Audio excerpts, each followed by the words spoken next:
धडा आहे.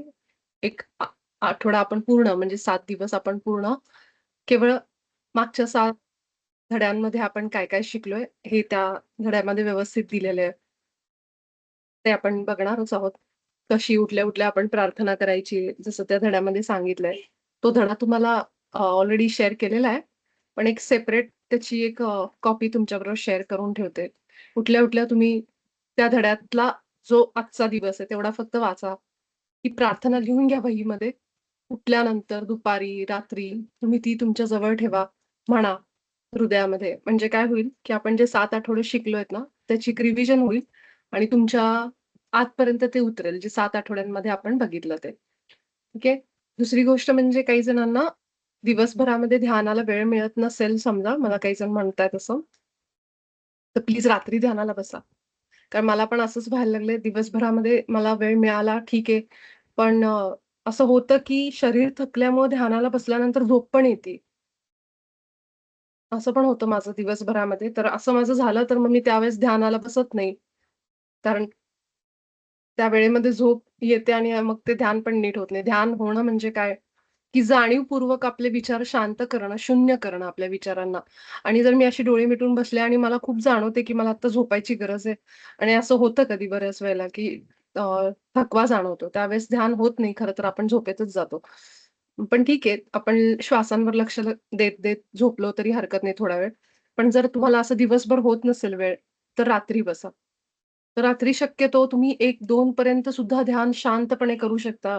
रात्रीची वेळ असते, तर मला माझ्यासाठी ती सोयीस्कर वेळ असते. त्यामुळे मी रात्रीची वेळ निवडते झोपण्याआधीची आणि मग ते करत मग ते झाल्यानंतर जाणीवपूर्वक ध्यान करायचं, की म्हणजे मला आता विचार शांत ठेवायचे. शून्य अवस्था अनुभव करायची आणि मग झोपायचं.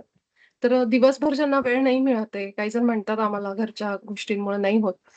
तर अशा वेळी तुम्ही जरूर रात्री ध्यान करा आणि झोपा. आणि हा युनिफेडचा सराव जो आहे 15-20 मिनिटाचा तोही तुम्ही त्यावेळेस करा किंवा दिवसभरामध्ये एक 15 मिनिटं फक्त आपल्या हृदयावर जाऊन तो सराव तुम्ही करू शकता. आपण पुढचा आठवडा जर सगळ्यांची इच्छा असेल, की थोडं फास्ट होतंय, आपण एखादा आठवडा गॅप घेऊ, तर मला कळवा. मला दीपाली ताईंचा आला होता मेसेज, की त्यांना असं वाटतंय, की थोडंसं आपण थांबावं, स्लो घ्यावं. तर प्लीज जरूर सांगा कुणाला कसं वाटतंय. नक्कीच आपण 1 आठवडा थांबू पुढचा आणि त्याच्यानंतर 17वा आठवडा आपला सुरुवात होतोय, म्हणजे 3रा विभाग, ज्यामध्ये 7 धडे आहेत. 17व्या आठवड्याचं धड्याचं नाव आहे प्रियजनांची आभा स्वच्छ करणं. म्हणजे आता आपण स्वतःची आभा स्वच्छ करायला शिकलो. आता आपण आपल्या आजूबाजूच्या असणाऱ्या लोकांची आभास कशी स्वच्छ करायची, ते त्या धड्यामध्ये शिकू. प्लस काही जणांचं आत्ता असं होतंय, की जे आता आपण सराव करतोय, तर थोडं इमोशनल जसं आपण काल बोललोत ऑलरेडी याच्यावर, तसंच होतंय. तर बघा हे लक्षात ठेवा, आपण जशा बाकी क्रिया आहेत आपल्या, की उठणं, खाणं-पिणं, कानांनी ऐकणं, डोळ्यांनी बघणं. अगदी तसंच आपल्याला राग येणं, निराश वाटणं, दुःखी वाटणं, इमोशनल वाटणं, लोकांबद्दल जुनं-जुनं आठवणं, हे सगळं अगदी नॅचरल प्रोसेस आहे, नैसर्गिक आहे. आपल्याच एक मास्टर आत्ता सध्या 3ऱ्या-4थ्या धड्यापर्यंत आलेल्या आहेत. पण त्यांना असं वाटतं, की त्या बरंच साधनेमध्ये पुढे आहेत. म्हणजे रेकी छान शिकल्यात त्या. आकाशिक रेकॉर्ड्स वगैरे जे असतात ते सगळं त्या करू शकतात. पण तरी त्यांना असं वाटतंय, की अजूनही त्या हायर सेल्फशी नीट कनेक्ट होत नाहीयेत आणि कुठेतरी एक सॅडनेस आहे मनामध्ये. इमोशनल काही ब्लॉकेजेस त्यांना वाटतात. त्यांना असं वाटतं, की मी अजूनही काहीतरी मिळवू शकले नाही, काहीतरी अजून आहे जे मला सापडत नाहीये. तर असं होतं याला स्वीकारा, याच्यापासून पळू नका. मग हेच आपल्याला बाबाजींनी 15व्या धड्यात सांगितलंय, की तुम्हाला असे विचार पण येतील, की मी हे करतीये योग्य आहे का? हा अभ्यास करतीये? आणि हे मी केवळ युनिफाईड बद्दलच नाही बोलत. आपल्या इतर साधनांमध्ये पण अशा शंका आपल्याला येतात, की मी हे करतीये योग्य आहे का? मला ह्याचा काही फायदा होतोय का? माझ्या स्वभावात तर काही बदल दिसत नाहीये. मला उलट जास्त निगेटिव्ह वाटतंय. मला जास्त राग येतोय. हे सगळं आपल्याला असं वाटतं हे आपल्या सगळ्या एका प्रक्रियेचा भाग आहे. तर जे होतंय ते होऊ द्या. त्या-त्यावेळी ते बाहेर पडणं गरजेचं असतं. युअर सोल्स गिफ्ट जे पुस्तक आहे ना, त्यामध्ये रॉबर्ट शॉल्स यांचं जे सुंदर पुस्तक आहे, ऑलरेडी आपण मराठीमध्ये ते शेअर केलेलं आहे. त्यामध्ये एक 9वा धडा आहे, जो आहे दत्तक घेणे. ही अडॉप्शनवर एक 9वा धडा आहे. तर दुसऱ्या पार्टमध्ये तुम्हाला दिसेल. जर कुणाला नसेल मिळाली पी-डी-एफ तर सांगा. ऑलरेडी आपण शेअर केलेली आहे. त्या धड्यामध्ये खूप मोठा धडा आहे तसा. कॅरल नावाची एक मुलगी आहे, जी दत्तक गेलेली असते आई-वडिलांकडे. एका आई-वडिलांनी 2 महिन्याची ती असताना तिला दत्तक घेतलेलं असतं. ती कथा आहे. तर ती पण त्याच्यामध्ये अगदी दिलेलं आहे, की तिला शिकवलं गेलेलं असतं, की मुलींनी राग करणं चांगलं नाहीये. रागावणं चांगलं नसतं. तुमचा राग तुम्ही असा दाखवला नाही पाहिजे, व्यक्त नाही केला पाहिजे. यामुळे ती जवळ वयाची 34 वर्ष राग आतमध्ये दाबून ठेवते. आणि मग जेव्हा ती स्वतः लग्न झाल्यानंतर जेव्हा तिच्या आयुष्यात घटस्फोट येतो, त्यावेळेस मात्र तिला खूप वेगवेगळ्या भावनांमधून ती जाते. इतके वर्ष तिला माहीत नसतं, की कसा राग व्यक्त करायचा किंवा कसं त्या भावनांना सामना करायचा त्यांचा, दुःख कसं सहन करायचं. पण जेव्हा तिच्या आयुष्यात घटस्फोट येतो, त्यावेळी मात्र ती खूप हादरून जाते आणि तिची कथा लिहिलेली आहे त्या धड्यामध्ये. त्या धड्याचं नावच आहे दत्तक दत्तक घेणे, अडॉप्शन. त्याच्यामध्ये असं सांगितलं, की जेव्हा मुलं जन्माला येतो आपण, तेव्हा आपलं कुटुंब आपण घेऊन येतो, आई-वडील घेऊन येतो. कुठल्या कुटुंबात जन्माला जायचं हे आपण घेऊन येतो. पण जी मुलं दत्तक जातात, ज्या घरी, मग ती पण शोधून आणतात का, की ह्या आई-वडिलांनी मला ह्या-ह्या वयाला दत्तक घेतील मला, मी त्यांच्या घरात जाईन. याबद्दल ती कथा आहे. तर जरूर ही पुस्तकं वाचा. तुम्ही युनिफाईड तर करतच आहात, पण ही जेव्हा पुस्तकं आपण वाचतो, जसं रॉबर्ट शॉर्ट्स हे स्वतः आत्ता काम करतात अमेरिकेत, एक चॅनेलर म्हणून आणि ते आपल्याला इंग्लिश वाटतात त्यांच्या नावावरून ते असतात. पण ही लोकं जी असतात ना, हे पुस्तकं अशी लिहिणारी किंवा ज्यांच्या पुस्तकांमुळं लाखो आत्म्यांना मदत होते पृथ्वीवर. ही लोकं खूप मोठे साधू असतात त्यांच्या आधीच्या जन्मांमध्ये. ते केवळ वेस्टमध्ये जन्म घेतात, पाश्चात्य देशांमध्ये कारण तिथं पण गरज आहे ना अशा लोकांची. त्यामुळे आपल्याला असं वाटतं, अरे हे ह्यांचं हे इंग्लिश माणूस आहे किंवा अशा मनात येतात विचार, की ह्यांचं कसं आपण खरं धरायचं. पण ती व्यक्ती पृथ्वीवर येऊन त्यांचं पुस्तक आज करोडो लोकांपर्यंत पोहोचलेलं आहे. Your souls plan, your souls gift. स्वतः आपले पितामह पत्रीजी त्यांना स्वतः रिकमेंड करायची लोकांना, की ही पुस्तकं वाचा. ही ज्ञानाने भरलेली पुस्तक आहे, की माझ्या आयुष्यात हे प्रश्न का आहेत? माझ्या आयुष्यात का अशी लोकं आहेत? मी असा का जन्म घेतला? मला काय धडे शिकायचेत? मी अ, दुःख का सहन करते? किंवा हे अनुभव मला पुन्हा-पुन्हा का येतायत? ह्या प्रश्नांची अनेक उत्तरं तुम्हाला युअर सोल्स प्लॅन आणि युअर सोल्स गिफ्ट या पुस्तकातनं मिळायला लागतील. म्हणून तशी पुस्तकं वाचा आता. की जेव्हा मला असं वाटतं ना, युनिफाईड करत असताना, की मला खूप सॅडनेस फील होतोय. मला इमोशनल खूप आतून वादळ उठल्यासारखं वाटतंय मला. म्हणजे इतक्या जणांचे फोन येतात असे किंवा मेसेजेस येतात, की असं होतंय. तर हे होणार कारण ते सगळं बाहेर पडतंय आपल्या. तर थोडंसं स्वतःलाही वेळ द्या. स्वतःलाही थोडंसं एक म्हणतो ना, की त्याला पण एक गरज आहे ना, आपल्या आत्म्याला पण कुणीतरी समजून घेण्याची. आपण कसं दुसऱ्यांना समजून सांगतो, दुसऱ्यांना जवळ घेतो, दुसऱ्यांना आपल्या स्वतःला कोण घेणार? जेव्हा आपण ह्या फेजमध्ये असतो. ही फेज आपली कशी आहे, की एक ट्रान्झिशन एका स्थितीतून दुसऱ्या स्थितीत चाललोय आपण. दुसऱ्या स्थितीत चाललोय आपण. तर हा जो बदल आहे ना आयुष्यातला, त्या बदलाच्या वेळेस आपल्यासोबत आपणच असतो. आपला उच्च आत्मा आहे, आपली टीम आहे आपल्यासोबत. पण थोडं स्वतःवर पण सांभाळून, थोडा वेळ देऊन, थोडं प्रेम देऊन, की "येस, मी तुझ्यासोबत आहे. होतं असं." असं म्हणत हळू एक गोंजारत एका बाळाला आपण तसं तुम्ही या फेजमधनं बाहेर पडा. घाई काहीच नाही आपल्याला. एवढं सुंदर बाबाजींचं मार्गदर्शन आहे. बाबाजींसारखे मास्टर आहेत ज्यांनी आपला हात पकडलाय आणि जोपर्यंत आपण पार होत नाहीत ना, ते हात सोडणार नाहीत आपला. फक्त आपण टिकून राहायचंय त्यांच्या हाताला हात धरून. नाहीतर ते हात धरतात आणि आपण हात ओढतोय. तर आपला हात निसटू देऊ नका बाबाजींच्या हातातनं. त्यांनी आपला हात धरलाय ना, तो उठण्याकरताच. आपल्याला उभं उभं करण्याकरताच धरलाय. तर आपली फक्त आता एकच जिद्द असली पाहिजे, की काही झालं तरी मी बाबाजींचा हात सोडणार नाही. हे मनामध्ये पाहिजे, की मी त्यांचा नाही हात सोडणार आणि ह्याच पद्धतीने तुम्ही टिकून राहा, वाचा, समजून घ्या. काही गोष्टी नाही समजल्या सोडून द्या. आग्रह नाहीये, की लगेच मला आत्ता समजलं पाहिजे. ते मास्टर मला विचारत होते, की मला अजून काहीच ज्ञान नाहीये. ते 3-4 धडे झाले. असं 2-3 धड्यामध्ये तुम्हाला आतून यायलाच पाहिजे हा आग्रह नाहीये. मला स्वतःला युनिफाईड 2024 मध्ये केल्यानंतर 25चं एक पूर्ण 24चं एक पूर्ण वर्ष, 25चं एक अर्धा 1 वर्ष ते झाल्यानंतर मग समजायला लागल्या बऱ्याचशा गोष्टी. तर 1-1.5 वर्षाचा काळ जातो आपला, की जिथं आपण पहिल्यांदा ते आत घेतो, मग ते हळू-हळू उतरवतो, मग समजून घेतो, मग वाचतो 10 वेळा.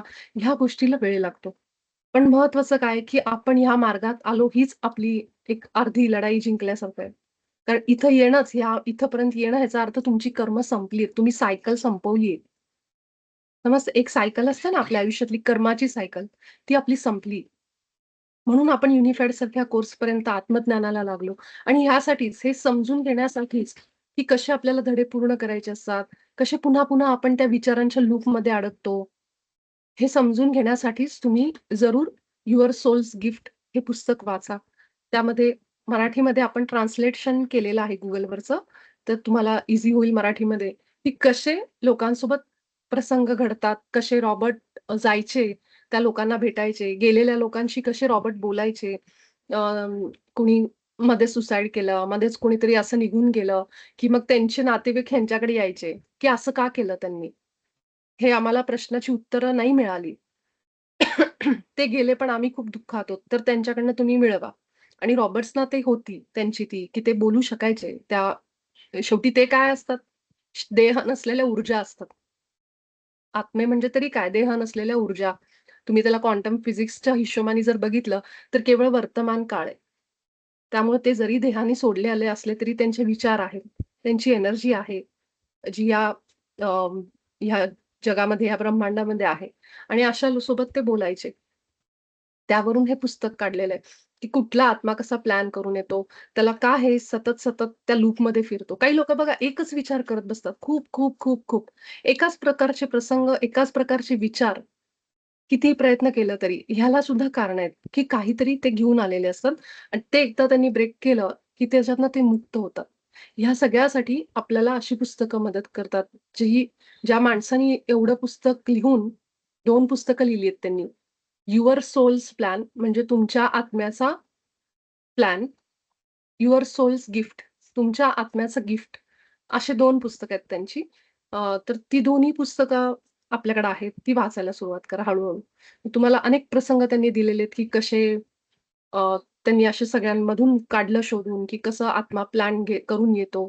कसे वेगवेगळे प्रसंग येतात आत्म्याच्या आयुष्यामध्ये. कसा त्याचा एक प्रवास असतो, की कोण कुठल्या व्यसनामध्ये, कोण कुठल्या गोष्टीमध्ये अडकलाय. ह्या प्रत्येकाला कारण आहेत. काहीही विनाकारण नाहीये या जगामध्ये.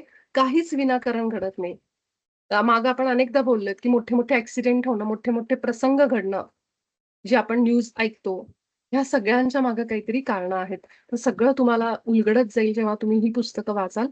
युनिफाईड तर कराच, सोबतीला ही पुस्तकं वाचा. ज्यामुळे तुम्ही इथं का आहात याचं पण उत्तर सगळ्यांना मिळेल. जर असं कुणाच्या मनात असेल तर. हं. तर मी स्क्रीन शेअर करते. आपण सगळेजण पुनरावलोकन करायला सुरुवात करू. मी जरा आधी एक सजेशन देऊ का विपुलाताई? हां, बोला ना. आसावरी बोलते. हां, बोला हां, असं ते. तुम्ही जे पीडीएफ जे शेअर करता ना, तर हं. आपल्या हृदयस्थामध्ये जसे 3 ग्रुप केलेले आहेत, की ध्यान रेखी आणि जनरल असा. तर एक ना फक्त पीडीएफ फाईलसाठी ठेवा. म्हणजे त्याच्यामध्ये दुसरे कुठचेही मेसेजेस आपल्याला नाही आले तर बरं होईल. म्हणजे पटकन वाचायला बरं पडतं ते, शोधण्याच्या दृष्टीने. बरं. असं मग मला वाटतंय. आहे. नाही, नाही चांगलंच आहे, मस्तच आहे. तर हां. आपण काय करू ना, एक मिनिट हं. ते असतं कारण माझा अनुभव असा आहे ना, मी काहीतरी शोधायला जाते आणि एवढे चांगले मेसेजेस आपल्या रेग्युलर ग्रुपवर असतात, मी ते वाचत राहते आणि मूळ जे काय वाचायचं असतं ते बाजूलाच राहून जातं मग. असं करेक्ट होतंय. आहे. विसरले. हां, बरोबर. Thank you. याच्यामध्ये आपण काय करू थँक यू असावी ते छान सजेशन आहे.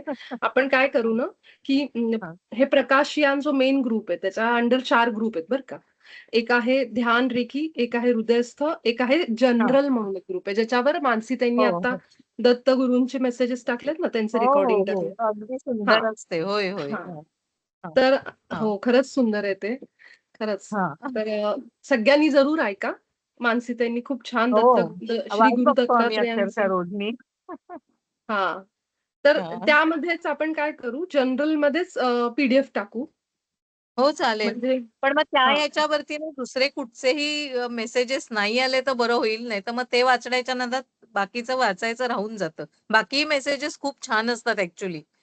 पण मग आपल्याला पी जर स्पेसिफिक शोधायची असेल, तर मग ती शोधायला जरा त्रासदायक होतं. कारण एवढे मेसेजेस येत असतात त्याच्यात. ते राहतं. आता मग मी ना आता मी जस्ट सगळ्यांनी बघा अनाउन्समेंट ग्रुप आहे ना आपला म्हणजे त्याच मेन कम्युनिटी आपली कम्युनिटी नाव काय? कम्युनिटी म्हणजे एक समूह त्याचं नाव काय? प्रकाशयान. त्याच्यामध्ये हे सगळे ग्रुप्स आहेत वेगवेगळे. तर त्या प्रकाशयानमध्ये अनाउन्समेंट म्हणून एक आहे तिथं मी आता हाय म्हणून टाकलंय. बघा बरं सगळ्यांना आलंय का? तिथं हो, वाटलं तर हो, आपण हो. सगळे आलंय, पी-डी-एफ आलंय. वगैरे आलंय ना? मग आपण काय येस, करू येस. अगदी चालेल. हां. हां. इथं पी-डी-एफ आणि सगळंच म्हणजे आपल्या अभ्यासक्रमाशी रिलेटेड जे काही आहे ते सगळं इथे टाकू. हं. चालेल. हां. येस. बरोबर. ओके. कारण थँक यू. ह्याचं नाव काय आहे? अनाउन्समेंट म्हणजे काही तुम्हाला अनाउन्स करायचं असेल तर तुम्ही इथे करू शकता. तर इथे आपण ओके. ते करू. येस. ओके. हां. Thank you.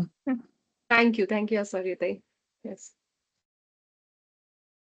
एक मिनिट कोणीतरी मेसेज टाकलाय.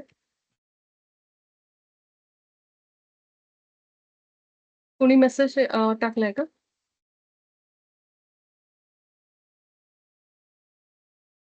मीच बोललो असा मेसेज टाकलेला होता मगाशी. हां, तुम्ही टाकलाय का? बरोबर. नाही अजून एक हां, मला हां. आल्यासारखं वाटलं. जयश्री ताईंचं अच्छा. काहीतरी ओके. वाचलं तुम्ही. जयश्री ताईंचं काहीतरी मला कुठे वाचलं मी इथं वाचलं का? हां, मॅडम. काय झालं होतं माहितीये विपुलाताई, आम्ही हां, हां. बोला, बोला. जयश्री आणि मी आम्ही दोघी जणी 10 मिनिट झाले इथे होतो ग्रुपमध्ये. कोणीच नाही, आम्ही दोघीच जणी. आणि कधी? तुम्ही आत्ता? कोणीच नव्हते. आत्ता. बरोबर 9:30 आम्ही दोघीच जणी आणि ते दीपक दादा ते पण होते. आणि नंतर ते बाहेर पडले. मग मी शेवटी ना आता एक्झिट केलं, बाहेर गेली आणि पुन्हा मी जाऊन लिंक केली. तेव्हा मला तुम्ही सगळेजण भेटलात आणि त्या अजून तिथेच राहिले आहेत. हो. अच्छा. म्हणजे बरं, हीच बरं. लिंक नाही करून सुद्धा आम्ही इथे येत नव्हतो. असं हं, झालेलं. हं, हं. म्हणजे मला काहीच कळलं नाही. मी 10 मिनिट झाले आम्ही दोघी जणी तिथे होतो. होय का? हां. हो. मग मी एक्झिट झाली. दीपक दादा माझ्या आधी झाले, नंतर मी झाले आणि मग मी परत केलं हे सगळी प्रोसिजर. तेव्हा मग मी आता तुम्ही मला भेटलात. हं, हं, हं. असं झालं काही हं. ते. मग असं कधी झालं ना, तर लगेच एक्झिट करून पुन्हा जॉइन करत जावा. म्हणजे असं हो. मला असं हां, वाटतं हे मला कधी-कधी आज होतं असं कळलं. ते. हां. कधी-कधी हां, होतं असं असं ते. काहीतरी झालं. हां. मी इथे टाकते तरी. अ, कुणी जर असेल ना, त्यांना कळेल. की कुणाला जॉइन होण्यास प्रॉब्लेम होत असेल, तर बाहेर पडून पुन्हा जॉइन करा. मीटिंगमध्ये असं लिहिते मी त्याच्यामध्ये. ठीक आहे. आणि तो रोजचा अभ्यास जो केलाय ना, तो बहुतेक सगळेजण एकदा वाचा बरं का. सगळ्यांना मी आग्रह करेन, की जो आज मी पाठवलाय ना, तो एकदा वाचा. कारण काय होतं, काही गोष्टी माझ्याकडनं राहिल्या असतील, चुकल्या असतील, तर मला कळवा. जसं की अ, आपल्या त्या अभ्यासाच्या ह्याच्यामध्ये स्टेप्समध्ये तुम्हाला वाटलं, की हे मिसिंग आहे, इथं हे पाहिजे. तर एकदा वाचा. मी प्रत्येकाचा प्रयत्न केलाय, की 15व्या धड्यापर्यंत सगळ्याच्या खाली उदाहरणं दिली आहेत. म्हणजे आपल्याला समजेल. तर तेवढं एक वाचून मला सगळेजण सांगा, की काही चुकलं असेल, काही तुम्हाला ॲड करावंसं वाटत असेल, तर जरूर करा त्याच्यामध्ये. ठीक आहे? तर आपण सगळेजण बाबाजींना वंदन करू, प्रणाम करू आणि आजच्या आपल्या ह्या धड्यामध्ये जे काही बाबाजींनी सांगितलंय, जे काही त्यांना आपल्या हृदयापर्यंत पोहोचवायचं अंतःकरणापर्यंत सगळ्यांच्या, ते बाबाजी पोहोचवोत आणि आपल्या सगळ्यांच्या आतमध्ये आपण ते अगदी आनंदाने, प्रेमाने, प्रकाशामध्ये आपण ते सगळं आतमध्ये घेऊ. आपल्या सगळ्यांचं हिताचं असं हे सत्र होऊ दे. हाच एक संकल्प ठेवते. बाबाजींना प्रणाम करत, खूप प्रेम आणि प्रकाश माझ्या हृदयातून सगळ्यांना पोहोचवत, आपण पुनरावलोकन धडा सुरुवात करू. तर मीच वाचेन हा, कारण थोडंच आहे ह्याच्यामध्ये पहिल्या 2 दिवसाचंच मी वाचेन. बाकी आपण हळू एक-एक दिवस घेऊ. पुनरावलोकनमध्ये आपण मागील 7 आठवड्यांचा आत्मपरीक्षणात्मक आढावा घेऊया. या 7 आठवड्यांमध्ये आपण आत्मविकासाच्या अनेक महत्त्वपूर्ण साधना अनुभवल्या. आता प्रत्येक दिवशी एका आठवड्यातील प्रमुख तत्वावर विशेष चिंतन करा. त्याचबरोबर या काळात आत्मसात केलेल्या सर्व साधना आणि तंत्रांचा आवश्यकतेनुसार सातत्याने उपयोग करत राहा. तुमचा दैनंदिन शांत अभ्यासाचा काळ केवळ उच्च स्वरूपाकडून शांतपणे मार्गदर्शन स्वीकारण्यासाठीच नव्हे, तर कोणत्याही पवित्र उद्देशासाठी वापरता येईल.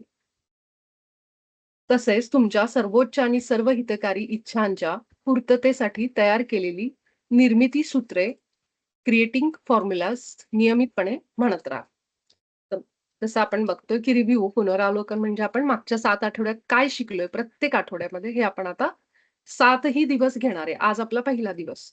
तर पहिल्या दिवशी पहिल्या आठवड्यात आपण काय शिकलो? पहिला आठवडा म्हणजे जिथून आपण दुसरा विभाग सुरू केला. दुसरा विभाग सुरू केला आपण 9व्या आठवड्यात 9व्या आठवड्यामध्ये. तर 9व्या धड्यात आपण काय शिकलो? हे म्हणजे इथं पहिला दिवस. कारण आपल्याला सगळ्यांना माहिती आहे, की 7 धडे पूर्ण झाले, की 8वा धडा रिव्ह्यूचा आहे. म्हणजे मागच्या 7 धड्यात काय शिकलो? आता हे मधले 7 धडे आहेत. म्हणजे 9, धडा 9 ते धडा 15. ह्या 7 आठवड्यांमध्ये काय शिकलो, ते आपण ह्या रिव्ह्यूच्या धड्यामध्ये शिकणार आहेत. तर तुमच्या सगळ्यांच्या लक्षात असेल, की युनिफाईडमध्ये ना पहिले 7 धडे झाले, की 8वा धडा रिव्ह्यूचा आहे.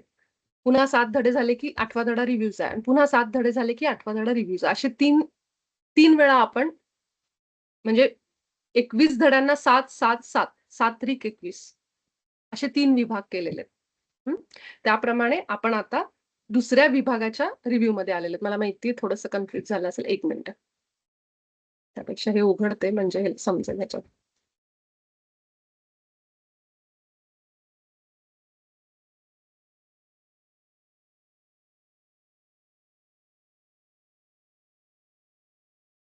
हं. हे बघा. मोठं करते.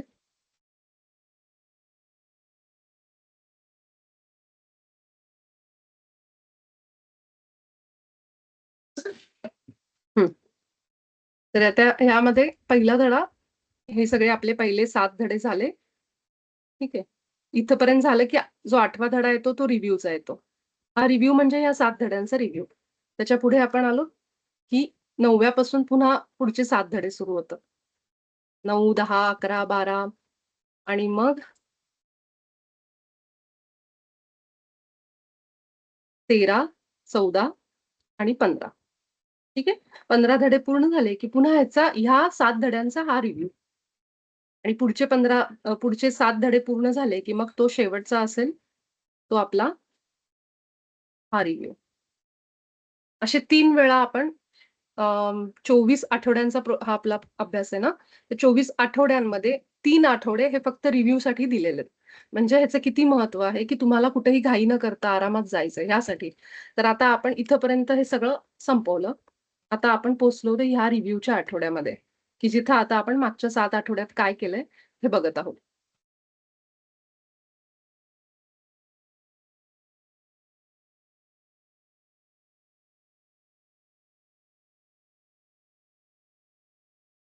प्रत्येक दिवशी एका आठवड्यातील प्रमुख तत्वावर विशेष चिंतन करा. जे काही आपण त्या आठवड्यात शिकलोय त्याबद्दल थोडा आता सगळेजण विचार करा.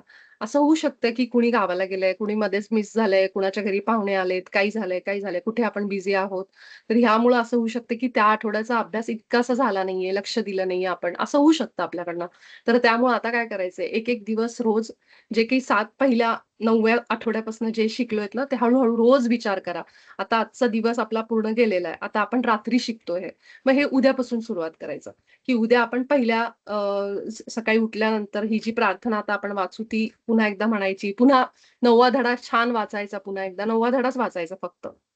9वा धडा वाचून काढायचा. मग त्यामध्ये जे दिलेलं आहे, की ते त्याच्यावर तुम्हाला काही शंका असतील ते विचार करा आणि त्यामध्ये जे सांगितलंय, ते कसं आपण हृदयावर जाऊन करायचं ते पुन्हा एकदा तो सराव करा.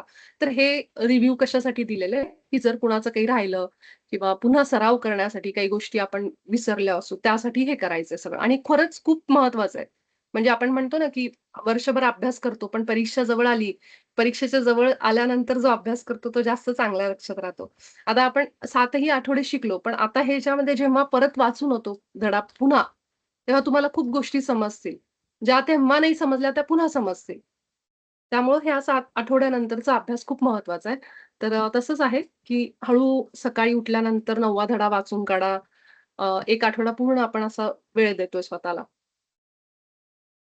ह्या काळामध्ये आत्मसात केलेल्या सगळ्या साधना आणि तंत्रांचा आवश्यकतेनुसार सातत्याने उपयोग करत राहा. म्हणजे सगळे टेक्निक जे शिकलो आपण, विचारणं, विचार कुठले माझे अडथळे आणतात विचारणं, हे सगळ्याचा आपण पुन्हा एकदा सराव करणार. हां. आणि हा अभ्यासाचा काळ हा केवळ उच्च स्वरूपाकडून मार्गदर्शन स्वीकारण्यासाठीच नव्हे. आता एखाद्याला काही मार्गदर्शन नकोच आहे. इच्छा काही असं काही फार विशेष नाही वाटत आहेत मला. तर अशा वेळी मग काय करायचं? मग अशा वेळी केवळ पवित्र उद्देशासाठी वापरता येईल म्हणजे काय? कुठल्याही पवित्र म्हणजे केवळ तुम्हाला हृदयात जाऊन तुमच्या उच्च स्वसोबत कनेक्ट होऊन बसायचंय. कारण हृदयामध्ये जी शांतता तुम्हाला मिळेल ना, ती तुम्ही अ, पूर्ण ध्यान केल्यानंतर एक 15 मिनिटाचं जे हृदयाचं तुमचं ध्यान असेल, ते तुम्हाला खूप जास्त प्रभावी वाटेल. आणि ह्याच्यासाठी म्हणजे केवळ मला बसायचंय, बोलायचं माझ्या उच्च स्वसोबत.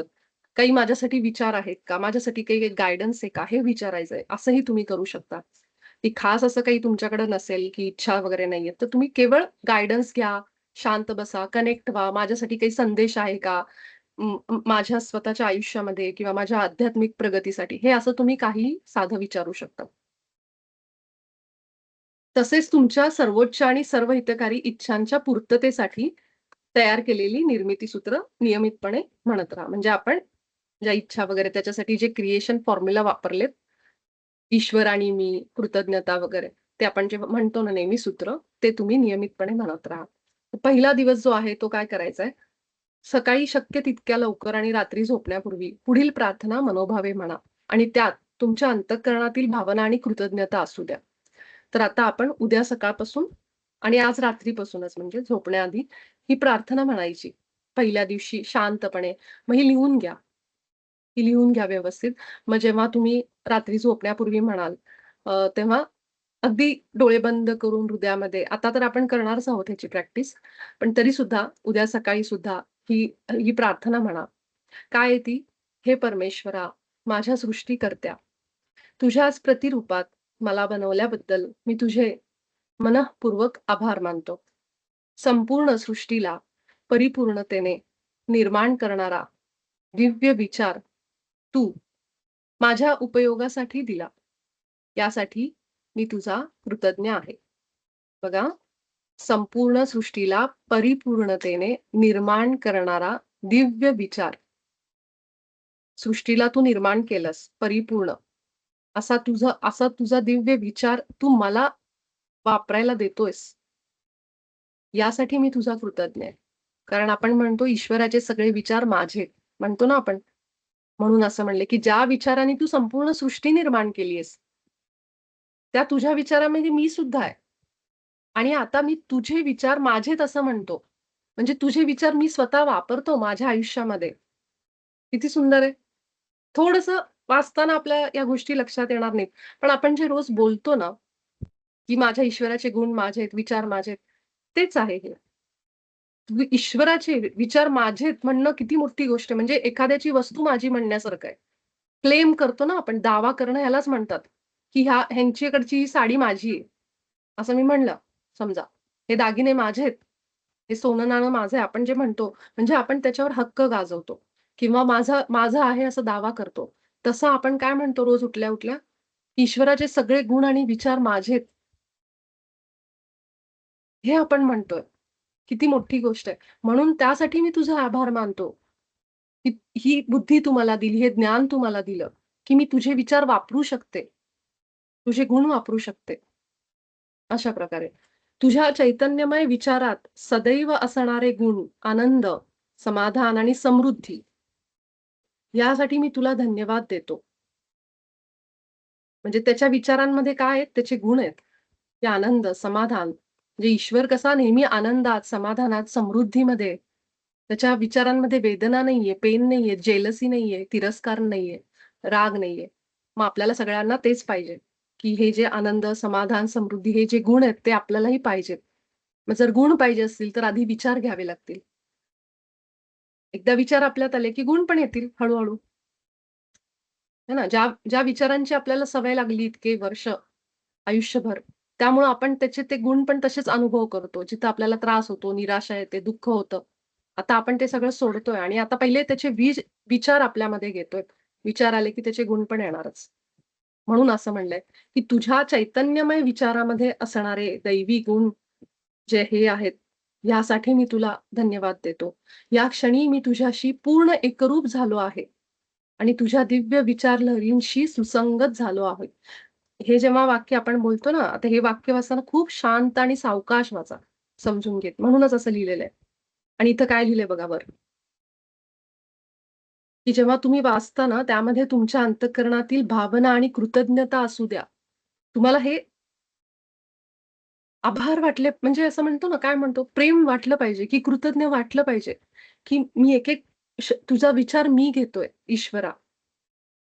मला आपण बघा ना, किती माहीत नाही आपल्याला आपण ईश्वरापासून वेगळे झालो, परमात्म्यापासून. अनेक योनीमध्ये फिरून-फिरून किती दुष्कर्म करून, काय-काय करून आलो. पण आज आपल्याला मुक्तीची वेळ आणणारा ईश्वरच आहे, की जो म्हणतोय आता बास. जेव्हा मी माझ्या मनात आता मला बास झालं हे सगळं. पण हे बाहेर पडण्यासाठीचा मार्ग आपल्याला दिला गेलेला आहे. म्हणजे आपण किती कृतज्ञ पाहिजे ना आता, की झालं माझं सगळं अनुभव करून, आता मला ह्याच्यातनं बाहेर पडायचंय आणि त्यासाठी तू मला मार्ग दिलायस. म्हणून पहिलं तर कृतज्ञता पाहिजे आणि म्हणून असं म्हणलंय, की तुमच्या अंतःकरणात भावना आणि कृतज्ञता असू द्या. मग हे हे वाक्य जेव्हा आपण बोलतो ना, "या क्षणी मी तुझ्याशी पूर्ण एकरूप झालो आहे आणि तुझ्या दिव्य विचार लहरींशी सुसंगत आहे." मी हे सांगते, की मी आता तुझ्याशी एकरूप आहे आत्ता या क्षणाला आणि विचार लहरींशी सुसंगत म्हणजे हार्मनीमध्ये सिंक्रोनाइज म्हणतो ना आपण, की तो आणि मी एकच विचार करतोय. याचा अर्थ, की तुझ्या दिव्य विचार लहरींशी सुसंगत म्हणजे एकच विचार आहेत आता आमचे. इतका मी तुझ्यात एकरूप झालोय. असं आपण हे वाक्य म्हणतोय. 9व्या आठवड्यात तयार केलेल्या तुमच्या इच्छांची यादी पुन्हा पहा. त्यापैकी अनेक इच्छा प्रत्यक्षात साकार होण्याच्या मार्गावर असल्याचे तुम्हाला जाणवेल. आता आपण 9वा आठवडा जेव्हा सुरू केला होता, अगदी एक सराव म्हणून छोट्या-छोट्या इच्छा आपण घेतलेल्या होत्या. एक हलक्या-फुलक्या. तर तुम्हाला असं जाणवत असेल, की त्यामधलं बरचसं जे काही तुम्ही असं केलं असेल 9व्या आठवड्यामध्ये, त्यामधली एखादी तरी इच्छा तुम्हाला जाणवत असेल, की पुढे सरकली. कदाचित तुम्ही जॉबसाठी, कदाचित तुम्ही कशासाठी, कदाचित थोडंसं आठवा, की 9व्या आठवड्यामध्ये मी काय लिहिलं होतं? इच्छांची ती माझी यादी, जी मला प्रकट झाली होती, की तुला हे करायचंय, तुला ते करायचंय आणि ज्यांना झालं नाही. समजा असं होतं, की नाही जाणवलं मला त्यावेळेस, तर काही काळजी करू नका. अजूनही आपल्याला आज आपण वेळ घेतोय. अजूनही इथून पुढे तुमच्याकडे वेळ आहे. तर जर तुम्हाला असं तुम्ही केलं, की एक दिवस बसून तुम्ही हृदयावर गेलात आणि म्हणालात, "सांग माझ्या इच्छा काय आहेत?" उच्चस्व. जे काही तुम्हाला आतून विचार प्रकट होईल, तो लिहून घ्या आणि त्यानुसार ते सूत्र वापरा आणि मग बघा, की 1-2 आठवड्यामध्ये काय फरक पडतोय. पुढे सरकलंय का माझं काम? तर हे सगळे अनुभव घ्यायचंच आत्ता आपण करतोय ना. आपण हा एक्सपेरिमेंट प्रयोग करतोय आपण, की ह्याच्याने काय फरक पडतोय माझ्या आयुष्यात युनिफाईड केल्याने. ठीक आहे. तर असं नाहीये, की मी नुसतं वाचलंय पण मी काही केलं नाही. असं नको व्हायला. तर करून बघा, प्रयोग करून बघा, अनुभव घेऊन बघा. मग आपल्याला कळेल, की म्हणजे मला ज्या इच्छा आतून आल्या, त्या खरंच होतायत का? त्याच्यात काही पुढे जातीये का मी 2-3 स्टेप तरी? प्रेमप्रकाश पाठवून मला काय फरक वाटतो? ह्या सगळ्याचा अनुभव आपण घेत आहोत. म्हणून हे आत्मसाक्षात्कार म्हणलंय ना. अनुभव घेण्याचं हे पुस्तक आहे. आजच्या शांत चिंतनामध्ये पुन्हा एकदा तुमच्या उच्च स्वरूपाला तुमच्या सर्वोच्च इच्छांविषयी मार्गदर्शन मागा. हां, आज पण आता आपण जे करू ध्यान त्याच्यामध्ये पुन्हा एकदा कुठल्या इच्छा आहेत, सर्वोच्च हिताच्या इच्छा कुठल्या आहेत हे मागायचं, की तू मला सांग म्हणून. आणि 9वा आठवडा जेव्हा आपण केला होता, तेव्हा तुम्हाला ज्या इच्छा मिळाल्या होत्या आणि आत्ता आज ज्या मिळतील, त्या एकच आहेत का बघा. स्वतःमध्ये होत असलेल्या परिवर्तनाबरोबर तुमच्या इच्छाही बदलत आहेत का? त्यापैकी कोणत्याही इच्छेसाठी नवीन निर्मिती सूत्र तयार करण्याची आवश्यकता आहे का? याचा विचार करा.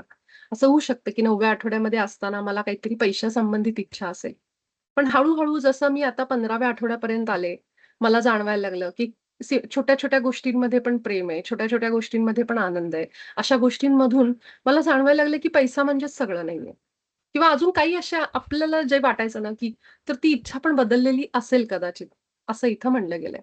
उदाहरण दिलं मी, की फक्त तर असे काही तुमची 9व्या आठवड्यातली आणि आत्ताची इच्छा यामध्ये फरक असू शकतो. जर बदलली असेल इच्छा इतक्या दिवसानंतर, कारण आता 9वा आठवडा झाल्यानंतर पुढे 5 आठवडे होऊन गेले, 6 आठवडे.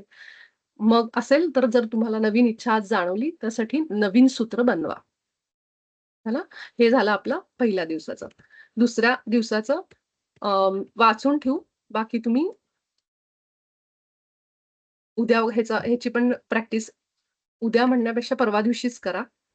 तर ठीक आहे आपण फक्त पहिल्या दिवसाचंच करू आज. म्हणजे उद्याचा पूर्ण दिवस तुम्ही फक्त पहिल्या दिवसाचीच प्रॅक्टिस करा. ठीक आहे. तर आपण डोळे मिटू सगळेजण. आपण सगळे आता पहिल्या दिवसाचं म्हणजे 9व्या आठवड्याचं ध्यान घेऊ. जिथं आपण हृदयात जातो आणि आपली इच्छा काय आहे, हे आपण आपल्या उच्चस्वला विचारतो. तर ज्यांना त्यावेळेस सराव करणं जमलं नाही किंवा मिळालं नाही असं वाटतंय किंवा आपण नीट कनेक्ट झालो नाही, तर आता वेळ आहे. तर आपण सगळे डोळे मिटू आणि शांत होऊन आपण आपल्या इच्छेचं ध्यान करू. सगळे डोळे मिटून ध्यान अवस्थेमध्ये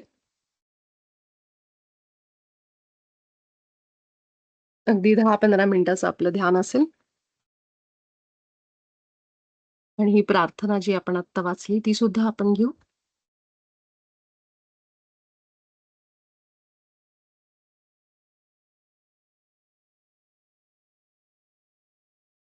जसं आपण आनापानसती ध्यानाला बसतो तसंच अगदी शरीराला सैल सोडून एक दीर्घ श्वास घेत आपण जिथं कुठं आहोत ना त्या जागेला अनुभव करत पूर्ण वर्तमानात या. आता जे काही आपण ऐकलं ते आपल्या आतमध्ये उतरवत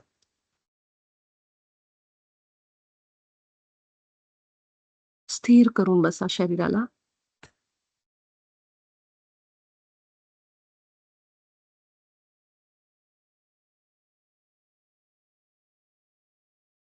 आज आपण आपल्या हृदयात काय इच्छा आहे ती आपल्या उच्च स्वला विचारणार आहेत.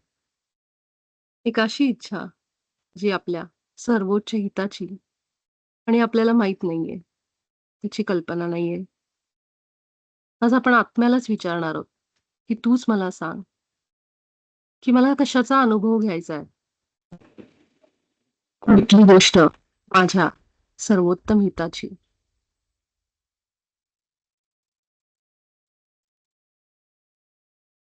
आपल्या श्वासांना हळूहळू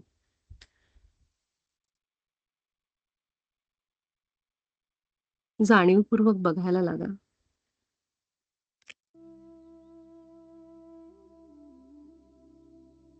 पुन्हा एक मोठा श्वास घेऊन आपल्या तोंडावाटे हा श्वास अगदी सावकाश बाहेर सोडा.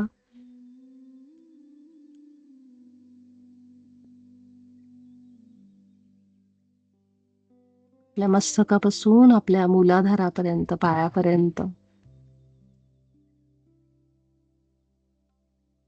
संपूर्ण शरीर या श्वासांनी अगदी शिथिल होताना अनुभव करा. प्रत्येक मोठा श्वास आपल्याला आपल्या शरीराला अजूनच स्थिर आणि स्थिर करत जातो. सगळं शरीर ढिलं सोडून द्या.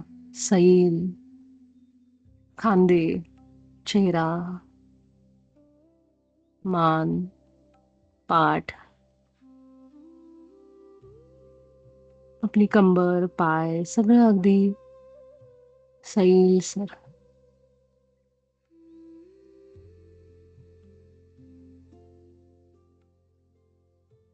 आणि श्वासांनी हळूहळू आपल्या छातीच्या मधोमध आपल्या हृदयामध्ये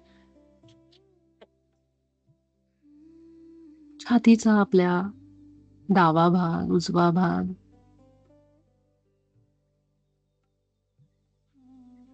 किती या श्वासांमध्ये शक्ती आहे. मला पाहिजे तिथं मी जाऊ शकते, बघू शकते की माझी छाती कुठे आहे, माझं हृदय कुठे आहे.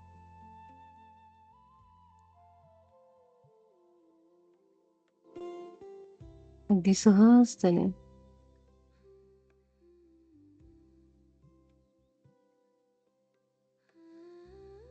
आपल्या छातीवर एक एक एक एक श्वास येत आहेत, जात आहेत.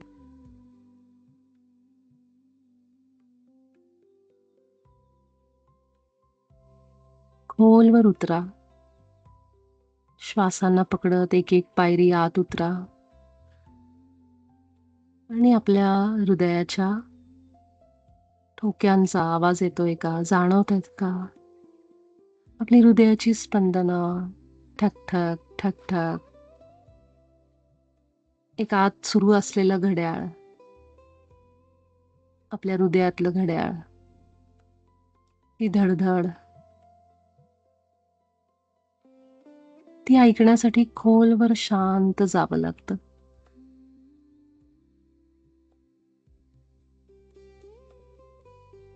केवळ जाणीव आहे.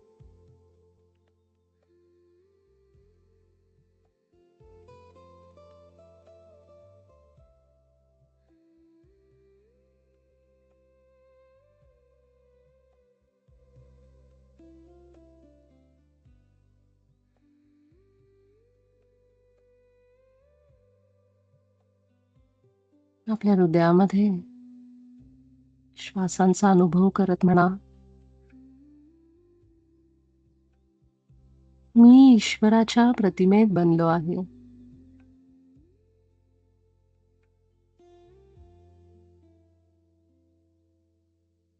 माझा ईश्वर आणि मी एक आहोत. ईश्वराचे सगळे गुण आणि विचार माझेत.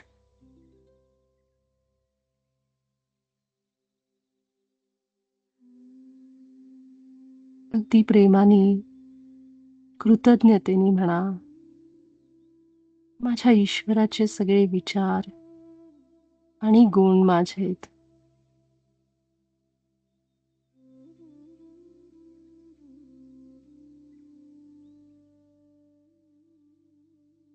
माझा ईश्वर प्रेम, आनंद, करुणा,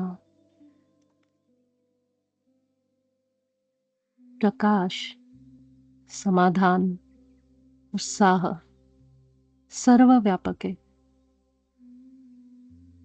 मी सुद्धा प्रेम, प्रकाश, आनंद, करुणा, समाधान सर्व व्यापक आहे. एक एक शब्द आपल्या मनात म्हणा की मी सुद्धा परिपूर्ण आहे. मी अनंत ऊर्जा आहे. सर्वज्ञ बुद्धिमत्ता आहे.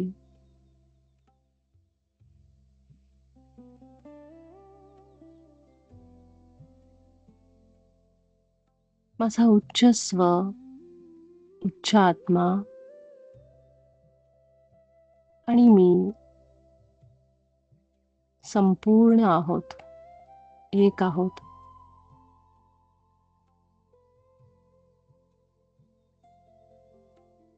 आपल्या हृदयामध्ये खोलवर प्रेमाची भावना, स्वतःबद्दलचं प्रेम, जाणीव स्वतःबद्दलची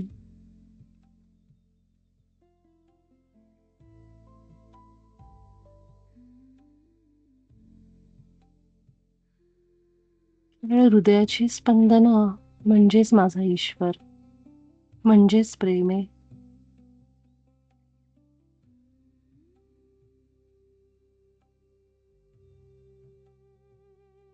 आणि आता आपण आभा स्वच्छ करू. माझ्या आभा मंडळामध्ये जे काही न बोलवलेले प्रभाव आले आहेत, या सर्वांना मी प्रेम आणि प्रकाश पाठवते. तुम्ही सगळेजण ईश्वराच्या प्रतिमेत बनला आहात आणि अजूनही तुम्ही प्रेम आणि प्रकाशच आहात, जशी मी आहे. तुम्हाला आता भीती वाटत नाही. तुम्ही पूर्ण स्वस्थ आहात, निरोगी आहात आणि तुमच्या सगळ्यांकडे जाण्यासाठी एक आदर्श स्थान आहे. त्या स्थानी तुम्ही निघून जा शांतपणे.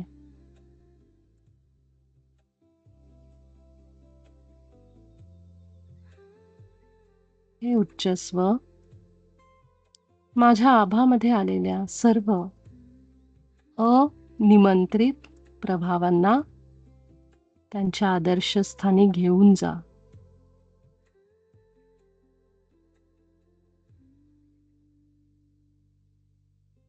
माझा आभा मंडळ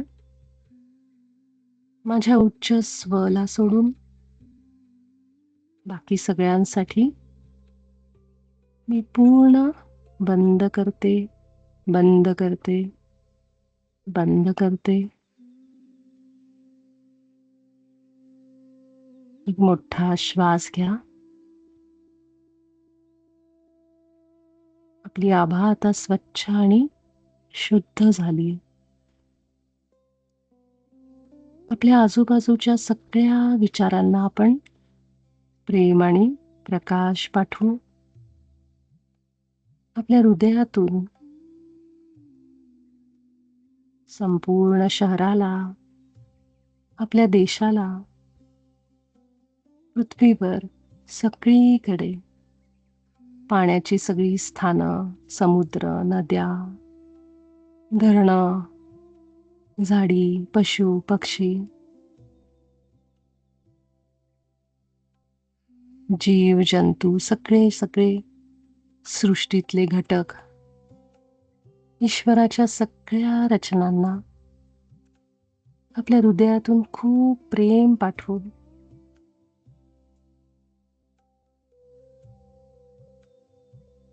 कारण आपण सगळेजण एकमेकांशी जोडलेले आहोत. प्रेमाच्या ऊर्जेने आपण एकच तत्व आहोत.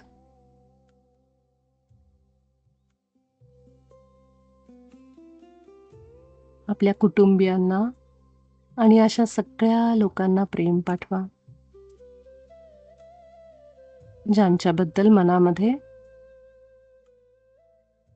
थोडी कटुता आहे, राग आहे. त्यांना क्षमा करा, प्रेम पाठवा.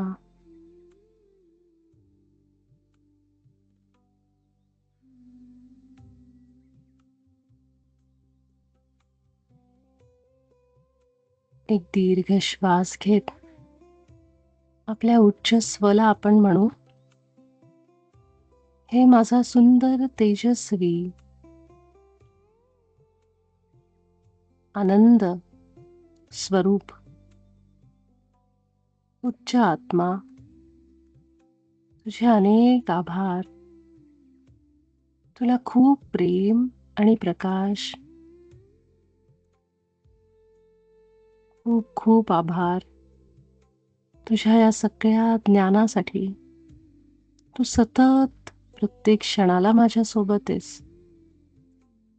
त्यासाठी जे काही चांगले वाईट अनुभव मला आले त्यासाठी तुझे आभार. मी सगळ्याचा स्वीकार करते कारण मला माहिती आहे हे सगळं माझ्या हितासाठी आहे. यातून मी रोज काहीतरी शिकते, अनुभव घेते, ज्यासाठी मी या देहामध्ये आले. आणि तू मला रोजच्या रोज मदत करतो, मार्गदर्शन करतो, योग्य मार्गावर ठेवण्यासाठी प्रयत्न करतो. मी ईश्वराच्या प्रतिमेत आयुष्य जगावं यासाठी तू सदैव माझ्यासोबत असतो, मदत करतो. त्यासाठी तुझे आभार आहेत.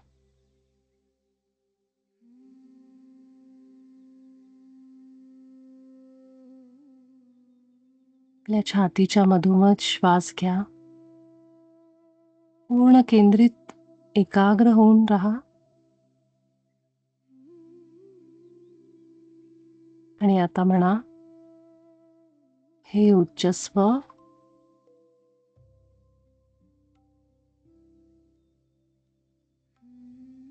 मला तू सांग की माझी खरी इच्छा काय आहे.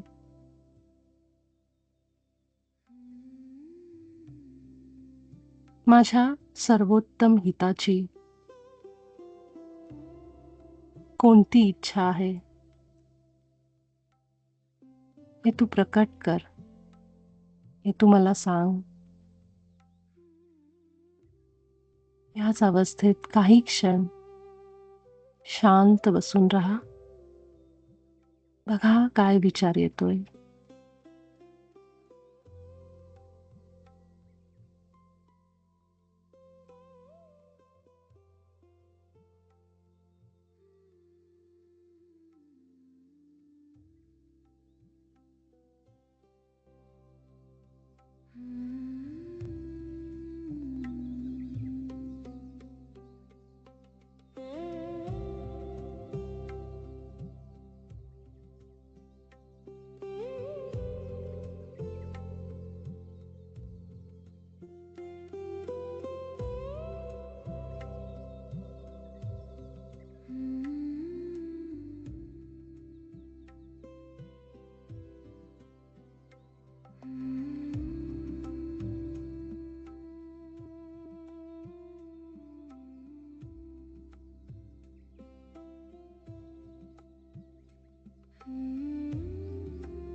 आपल्या मनामध्ये कोणताही एखादा विचार आला असेल, डोळ्यापुढे एखादं दृश्य दिसलं असेल,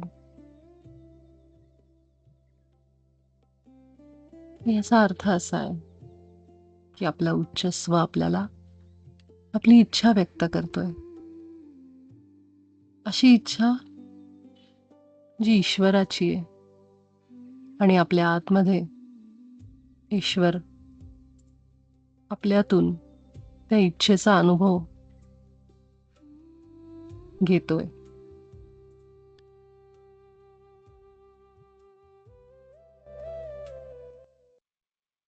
त्याला आपल्यातून ही इच्छा घ्यायची, जगायची, अनुभव घ्यायचा आहे.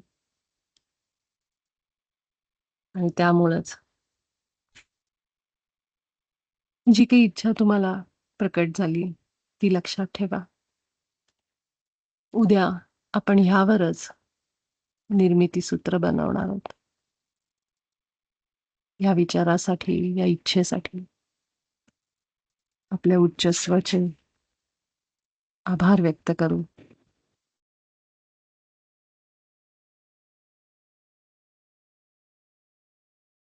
पुन्हा एकदा याचा सराव करा आणि अगदी आतून कृतज्ञतेने आभार व्यक्त करत आपल्या हृदयातून, हे ईश्वरा, माझ्या सृष्टीकर्ते, तुझ्या प्रतिमेत मला बनवल्याबद्दल मी तुझे आभार मानतो. संपूर्ण सृष्टीला परिपूर्णतेने निर्माण करणारा दिव्य विचार तू माझ्या उपयोगासाठी मला दिला, यासाठी मी तुझा कृतज्ञ आहे.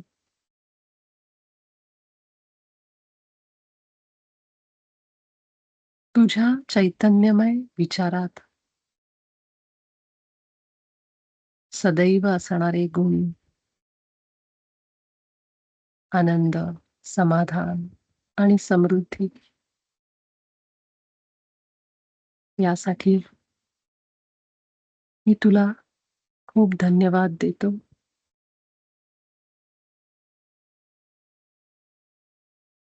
या क्षणाला मी तुझ्यासोबत पूर्ण एकरूप झालो आहे आणि तुझ्या दिव्य विचार लहरींशी सुसंगत झालो आहे.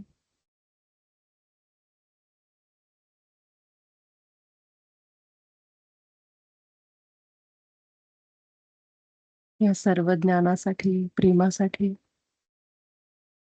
तुझे अनेक अनेक आभार.